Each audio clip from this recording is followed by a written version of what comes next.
So, I mean, I think before we get into it, I think we know what you do for a living. But let's talk a little bit about Boardroom and Fanatic Studio, kind of like set the stage for everyone. Sure. Yeah, I mean, Kevin and I have been working together for about 13 years, and I had spent my career early on as a talent manager in music, and in managing artists, had exposure to the TV world, the film world. I always wanted to work in sports, but it wasn't as much of a direct entry into the sports world as it was in music growing up in New York City. When I started working with Kevin, the original plan was just kind of to build out the family office. We started investing in venture and private equity. We built out his foundation back home in Maryland. And as we were investing in companies, we realized that if we had a brand at the center of our ecosystem, that we would have more power and more value to add to some of these founders. And it didn't really happen until I was at a dinner sitting next to a founder of a social media platform and Pat Riley, who I looked up to as a kid, and realized that that's what the sports world looked like now. It was this intersection and convergence of all things. And I wanted to build a brand that resembled the old publishing model, Wall Street Journal, Vogue, GQ, these brands that have real sustainability. And that meant that we needed to be methodical and take our time. So that's been Boardroom over the last 5, 6 years, and we still operate 35 Ventures, which is our family office. Great. You want to talk about Fanatic Studio for a minute Yeah. and how you guys are working together? Yeah. What's that? We just met. Outside. Yeah. I just threw you on stage. Yeah. It's great to meet you guys. Yeah. Built OBB for the past decade, which is a film and TV business, vertically integrated studio, focuses on unscripted content. And I became more and more interested in doing sports content. I think sports is so ubiquitous. I think big events are definitely a focal point and certainly relevant to where we are today.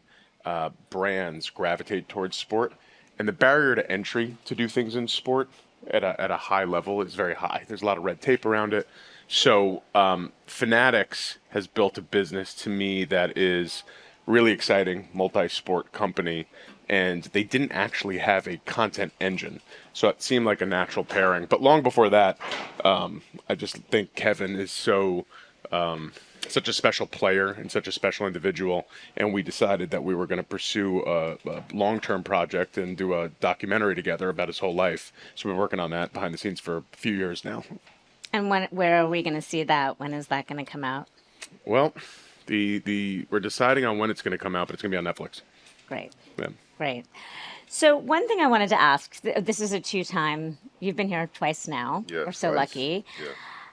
A couple years ago, or I mean, really 3 or 4 years ago, it felt like there were a lot of athletes, celebrities launching their own studios.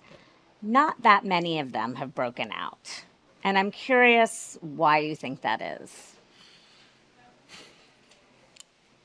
I truly believe like Rich said, we built more than just a content studio. We built a brand that can, like you said, do live events.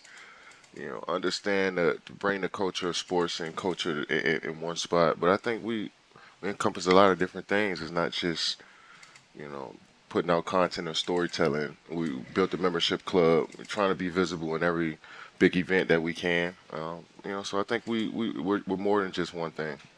I'm going to ask Rich a little bit about the revenue streams, but I'm curious. I mean, because my theory is a lot of people were like, oh, here's a famous person. I'm going to put a shingle on my door and call it a studio. How involved are you? I'm in it every day. I mean, we talk every day. We're partners. Yeah. How do you do that when you're during the season? On an iPhone. Oh, I mean, I've heard of those. Yeah, exactly. I mean, Rich shows up a lot. He's in Houston. Wherever I've been playing the last 4 or 5 years, he showed up and basically lived there 2 or 3 weeks out the month. So we make it work. I was in New York for 4 years, so I think we've found that rapport.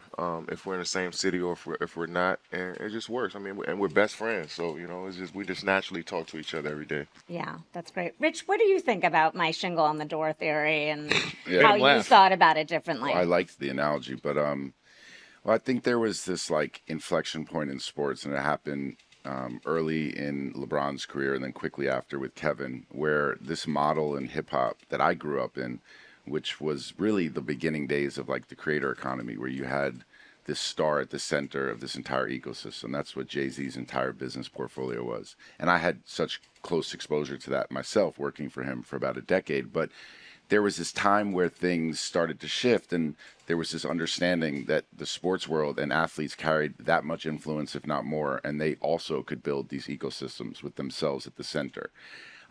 So I think what ended up happening was the early days was LeBron building out his version of it. We built out our version of it.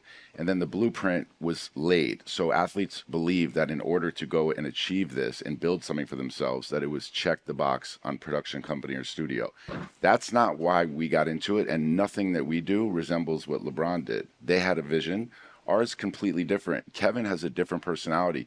Kevin is like gasoline that we pour on Boardroom, but he's not somebody that is standing in front of the mic all the time. We're not selling 20 different shows around Kevin. The brand needed to stand on its own to be seen independent from it, or we would just be shingles on the door. So I think what happened was athletes just assumed that in order to build a business for themselves, that that was the version of it that you have to create.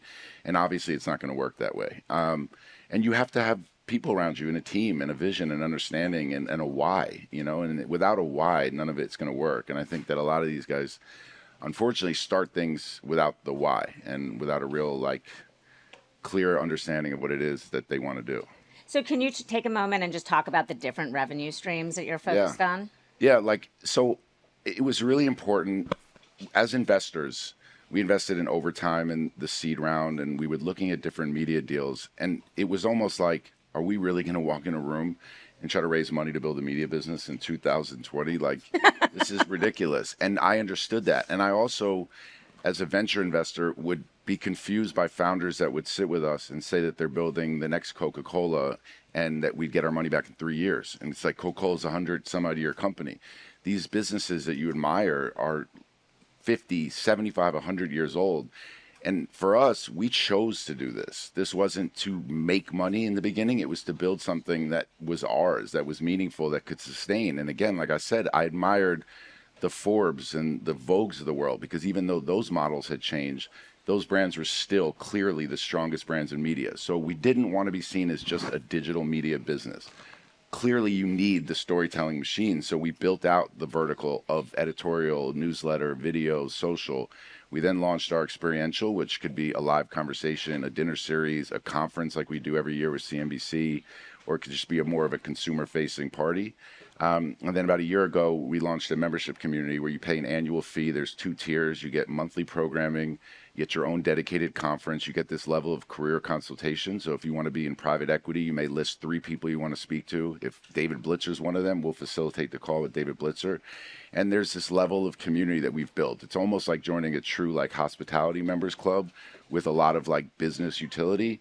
So brands either come top of funnel and invest into content, experiential, or membership. Very rarely do we do like bespoke content. I don't like to create like branded content from scratch unless obviously we're paid very well. And sometimes they just sponsor events, and sometimes they just sponsor our content vertical. And we just announced a deal yesterday with Amazon. The idea of that was to scale our content across Prime, Wandery. Our sales team will work hand in hand with their sales team, and it's been a very like natural evolution that we've been pretty intentional about. What's your biggest source of revenue? It's really top of funnel. It's brands that just want alignment with the overall ecosystem. Yeah. So they'll integrate into some version of a media buy. They'll have positioning and alignment at some of our experiential events. Sometimes there's an advisory like strategy component to it, because I think our business has like started to become a bit of a almost comms platform for other brands that want to announce things, for other athletes that want to get what they're working on out into the world. Yep. Yeah, interesting. Michael, do you have thoughts? I mean, do you think you'll see this many? A lot of these studios are still around. Do you think you'll see these many production companies in existence 3 years from now? No, Because I thought you were going to ask that. It's a wrap for us. that's it. I'm out. I think you joked about a lot of these people putting up shingles. I think you need to really authentically be drawn to this. It's not easy. I think, again, I'm sure a word being thrown around a lot during this festival is AI disruption. But I think as that happens, ideas and creative and strategy are increasingly important, and talent is increasingly important. But the actual physical production piece of it is going to get more complicated. I think AI will help drive that. So if you're going to start a shingle, you better have more than one story. It can't just be like, I'm going to do Right. my documentary and now that's my production. But that's a project. That's not a company. So I think that as time, I don't know, 3 years, you said, I think you'll see really passionate storytellers create production companies and have a shot at it. But I don't think all of these ones popping up are going to continue to thrive. Yeah, I agree. Most people aren't very good. And I don't know, but seriously, like Yeah.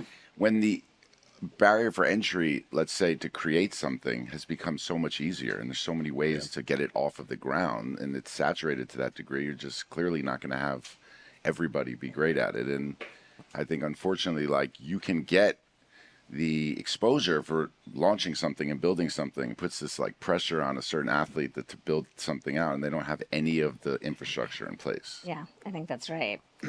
I'm a New Yorker. You're a New Yorker. Yes. I want to talk about the Knicks for a minute. Woohoo! How?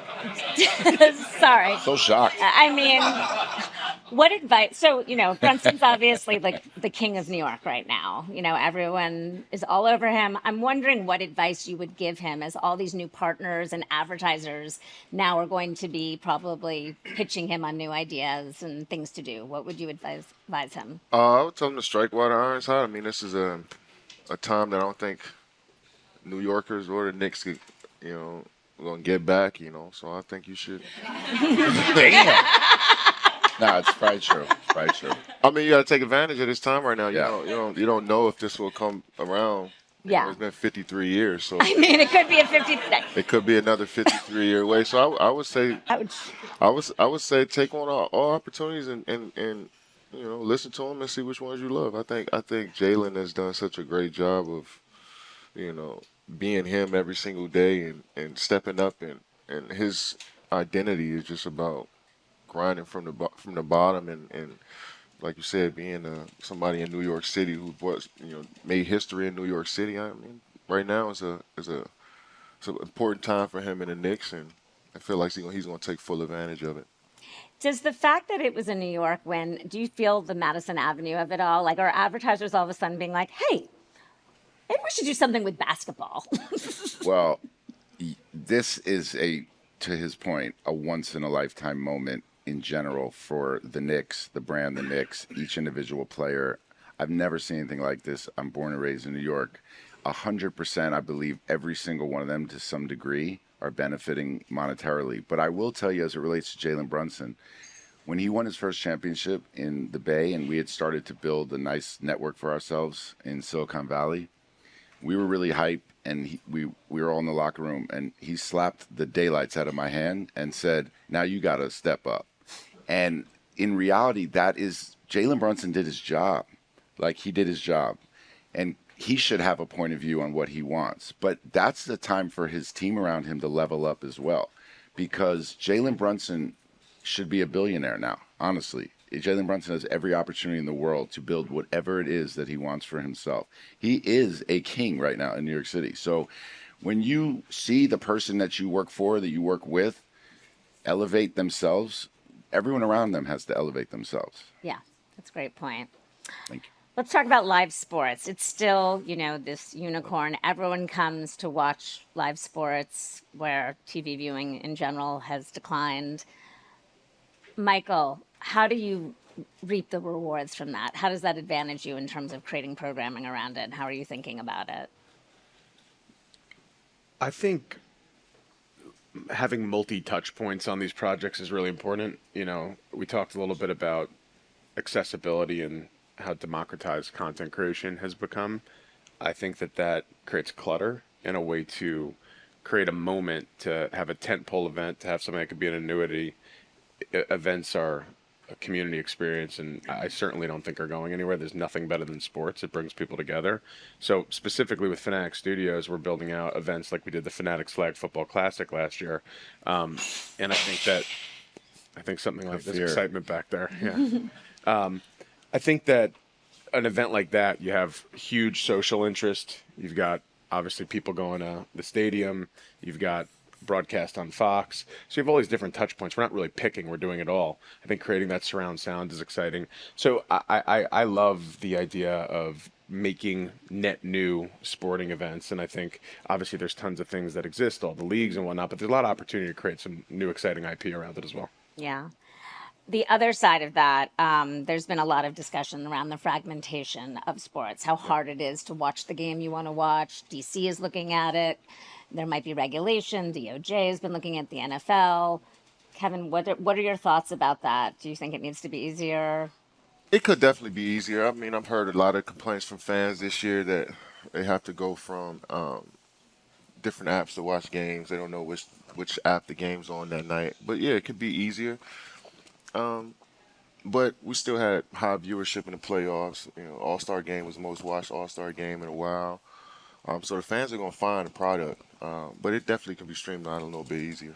Are you worried that it's going to get too expensive at some point, that people are just going to start falling away? No, I don't think so. Basketball has ingrained itself in the culture for the last 100 years almost. So it's a way of life. You see how the reaction to the Knicks championship. I mean, it wasn't just New York fans. It was people all over the world that felt a part of that run, and that was just only good for the game of basketball. So yeah, I think we're growing at a faster rate, and I think the fans who are the core fans for the last 50 years are going to stick with us. Yeah. Rich, what do you think? Do you think the fragmentation in and of itself presents opportunities for you?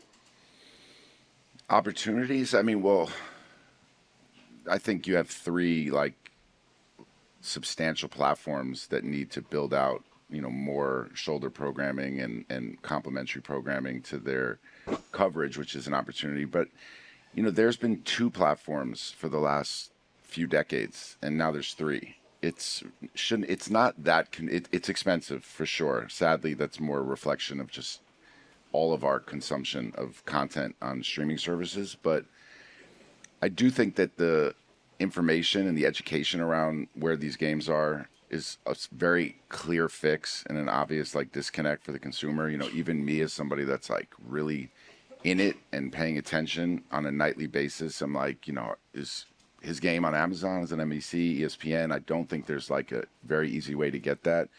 But I also think that one of the big issues for NBA consumers the last few years was this tanking thing that Adam Silver just fixed, and how few games towards the end of the season had meaning because there was truly like 10 teams that had made it pretty clear that they weren't trying to compete. And he made one small fix to the tanking kind of problem. And I think with the Knicks and this change, ratings are just going to continue to grow over the next few years.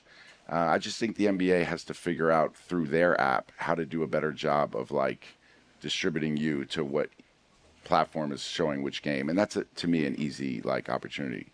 Yeah, I think that's a good point. Kevin, you've expressed interest, both of you have expressed interest in buying a team someday. It's pretty expensive. You still interested? Getting more expensive by the day. It is. I am interested, of course. But yeah, it is getting expensive. What? Anyone break any news here? Are you talking to anyone? I don't want to break any news. I don't want to get in trouble. But I would love that opportunity. That's something we always talk about. Basketball's been my life, so to contribute to the game on that other side would be cool. Yeah. Rich, what do you think? Do you think we're in a bit of a bubble? Do you think these prices will come down? I mean, that's the question everyone always asks, and then they continue to go up. I mean, I think that there's some of these emerging sports leagues, and there's some other leagues a bit on the outside looking in. I don't want to name them because I'm involved in them. That would be weird. But I think some of those are a bit of a bubble. There's an interesting thing happening right now where MLS, there was this kind of understanding that post-World Cup, MLS teams would soar in value and that the valuations start to make sense. So, this is a really critical time right now. And then the Women's World Cup is next year, and we're investors in the NWSL, which I am incredibly bullish on. And I think that is where you'll see, the big halo effect. But not really, because these brands are so substantial. And you see what, the Atlanta Braves did and what they built around their stadium. When you think about the Los Angeles Lakers selling for $10 billion. At first, you're like, $10 billion. Then you think about the brand, the Los Angeles Lakers, and you're like, is that brand worth $10 billion? And it's like, of course that brand is worth $10 billion. So I think these teams and these owners, and you're seeing a new version of owner across some of these organizations that have a bit more of an entrepreneurial mindset, what Josh Harris and team is doing in Washington and how you can build culture and community. There's a hospitality side to it. And I think you will see team values continue to go up in the NBA. I'm bullish on MLB. I think they're still undervalued. I think baseball is surging right now. So I think there's going to be scarcity. There's still always value in owning it. I think, for us, like you said, we could clearly never buy a team. Nothing we're doing right now is going to build us $10 billion in worth. But similar to what we were able to do in Silicon Valley is there is a seat at the table for you now as a strategic investor, especially someone with an iconic career like Kevin, to add value. And, it's not an asset you're trading quick, but it's a very valuable asset to have in your portfolio and be a part of. And in Kevin's case, he can truly add value and be a part of constructing a team. Yeah. Ratty may have money to do it one day, so Yeah. ask him. We could team up. Guy's got 5 companies up here. Yeah, there you go. There you go. I mean, actually, on It's really good. on the idea of emerging sports, 10 years ago, I don't know if we could have predicted pickleball. We just sold our team. Oh, you did? Yeah. Did you make money? We did. There you go. Got somebody else to fall for it. There you go. So what's the next pickleball, you think? Well,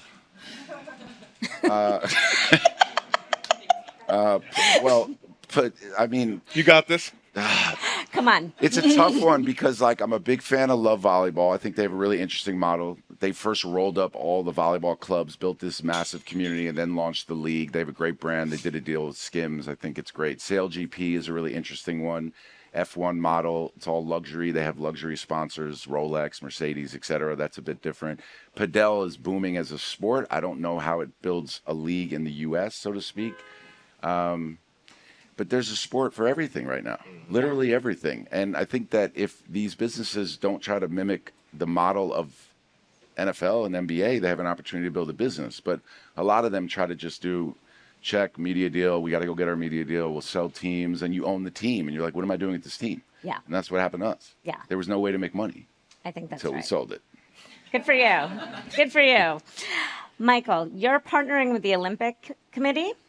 Can you talk a little bit about, with that, what are you doing? How is that going? How is working with them? We partner with LA 28, Right. which is different than the IOC. Right, I'm sorry. You're right. Sorry, I should have made that. So I think we talked a lot about sports storytelling. What could be a bigger opportunity than what's going to be happening in 2028 in LA? It's going to Yes. be madness. So we're doing a lot of different content, original storytelling, films, documentaries, And where will they live? across all different streaming platforms. It'll be as hard to find as an NBA game. Great. I Yeah. can't wait to see it all. And when you do something like that around an event like that, how do you make sure it has, or is the goal not for it to have, do you want it to have staying power? Do you want people to watch it 3 years from now? Yeah, I think if you can extend, there's these moments that are iconic, and you always think I'm always so interested in the 4 years between. Yeah. And then they sort of disappear, and then they come back, and then the great ones come back every 4 years over a period of time. I think if we can create stories about some of the most incredible athletes that last, I think that'll be really special. So I'm going to be open to who answers this, but you mentioned branded content, Rich. Making branded content isn't the dream of all celebrities and athletes and people in film. How do you make it sexy, fun? You've done some really fun content with the CeraVe. Yeah. How are you? Does it have to be funny? Is humor key? How do you think about it? Yeah, I like humor. We talked about CeraVe for a couple of years, and I didn't want to do it if it was a traditional, brand spot. I wanted something to be unique and, and authentic to what I do every day. And so it made sense. And that's the type of storytelling I like, where it brings people together. It's funny. It's quick, simple, and I think I don't have to spend 6 hours on set. It was easy. It was easy to do. And You didn't have to talk. I didn't have to talk too much. But it was fun. It was fun. You know, it's interesting. It was a really good kind of reflection of our relationship, the three of us. Yeah. Because he had this like viral moment where he was trolling people and he was having his fun banter about it. And I said, this is obviously, we have an opportunity here. And he was like, no, no, no, no, no. Then the opportunity kept coming back and the investment kept getting bigger. And I said to him, like, you sure you don't want to really think about this? And he said, well, if I do it, it's got to be like this. Like he said, I want to poke fun back at it, have fun with the whole thing. I just stopped, called Michael. I said, this is what Kevin was saying. And within 2 seconds, he said, I got it. And then his team delivered that incredible concept. And, the three of us had some history, obviously, from starting to put the work together with this documentary. But this is what like you dream of when you're trying to do a branded moment, is to be able to have like such blind trust in someone that will create amazing work, who gets Kevin. Kevin has trusted me, and then the campaign was amazing. How long have you two known each other? Not long, but it does feel like forever. Yeah. Right? Let's unpack that. What? I feel let's unpack that. No, it's been a few years, and I do think that campaign is a great example of our relationship at large. And we've been working on this doc and building up trust over years. And I think the CeraVe opportunity was unique because it was a sponsor that was excited and a brand that was excited to do something with Kevin. And figuring out that way in a traditional sense, I don't think was very appealing to Kevin and or to Rich. And when he called me, I think there's this built-in trust of we're not going to do something that's corny. Like just knowing that off rip, like if we're going to go for it, we're going to make something great. And if we don't think we can crack it properly, we're just going to let the opportunity go. We're not just going to jump at it for like a cash grab. And it felt super authentic. We talked about as a team, Kush, who's in the back there, came up with this great idea. And it really came together in like 48 hours. And Kevin was like, done. That's right. And I think there's always this feeling I get before we release something like that. Like I knew it was going to do what it did, that it was going to have that viral momentum. And it was the perfect combination of humor and being self-aware and taking an internet trope and just really running with it. So we're seeing a lot of success, obviously, here as well with it, which is exciting. What is the biggest mistake brands make when they come to you and when they want to do branded content? What's the biggest mistake they make? Huh. Don't we? Is this the clock ring? Well, Let's go with top 3. okay. Well, if So many. there's a few things. Number one, I think, is trying to dictate creative, not dictate their objective. You could dictate your objective and what it is you want to accomplish. It's really actually helpful to know what you want the finish line to look like. But when they start dictating the creative, I think it becomes one of these things where even if there is someone incredibly creative within the brand, which there is all the time, and it becomes a good partner to collaborate with. But when you're coming to Kevin Durant or to Michael Ratner, you should let them dictate a bit of the creative that they know works for them, especially in a world where he can speak directly to his fans like this. He knows exactly how to engage his fans. He knows exactly how to engage the zeitgeist. We know how to engage the zeitgeist. That is what our brand is. He knows how to do it. It's what his brand is. It's how he was able to build Road with Hailey Bieber in 4 years. I was waiting. We went to 1 minute. We couldn't talk about Road. So when a brand tells us what the creative is, dictates what they need from it, I think that's frustrating. And I think that when you create something as good as we just did, and a brand isn't as quick to realize that in order to make this work, you have to keep coming and you have to have moments, and that campaigns aren't here and gone, that a real campaign that works is one that you can continue to grow and have different hits throughout the calendar year. But a lot of brands are starting to be more flexible and more creative. We just did an amazing deal with Ally that we're excited about, where it was a real collaboration on what a concept could look like, and it was very on brand for us, and that's a big win. Interesting. Great. Michael, do you have anything to add to that? I think that was pretty good, Rich. Yeah. I I think brands just sometimes, and I think really great brands and partners do this, but you got to get out of your own way a little bit and let it be authentic. I know it's a word that's so heavily thrown around, but the authenticity and allowing something not to feel so heavy-handed and allow it to be a little bit more like an original story. I think I'm seeing a trend, and certainly our work, that is like a core principle. Would somebody watch this for the sake of being an audience member, not a customer or a consumer? And if you can turn somebody into a true audience member and they're there for the entertainment and then they want to buy whatever it is, you've won. And I think sometimes that comes with lighter touch. Great. Kevin, we've been talking about nostalgia a little bit this morning and like how there's been a lot of plays for nostalgia, whether it's like the sequel to Devil Wears Prada and other things. If you could remake any show or movie or do a sequel, what would it be? I don't like remakes or sequels. Well, there you go.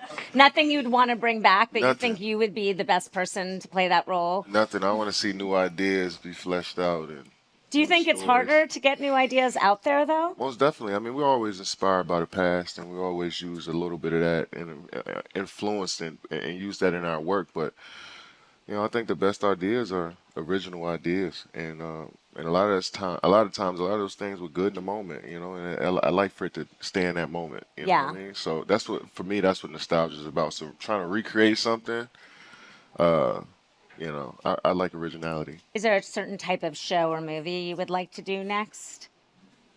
No, not really. Not You don't really. see yourself in a comedy? I don't see my. We can follow up on the serious spot. I think that'd be something that we could build on. But outside of that, and being in front of the camera never was my thing. Yeah, not. You're not going to go. Okay, got it. Rich, what do you think? Do you think that? I think he's better in front of the camera than he thinks. And So you want to get him in front of the camera? well, in the way that he likes doing it, yeah. Right. Yeah. Yes. He's actually a really good interviewer. He started hosting a bunch of episodes Really for us good, this year really on Board. good. I don't know about really good. So I'm hearing talk show here. No, no, I'm not hearing that, none no, of I it. don't see that. I don't see that. Anything you want to tell us what you're thinking? For remaking a show, Or no, like Life? interviewer, what he could be an interview for. what do I think Kevin could do? I mean, I think he'd be great play-by-play because Yeah. he, the way he knows the game. We've talked about this. no? We have, but I don't know if I'll be great at it. I don't know if I want to do that actually. So it's not going to do that. Okay.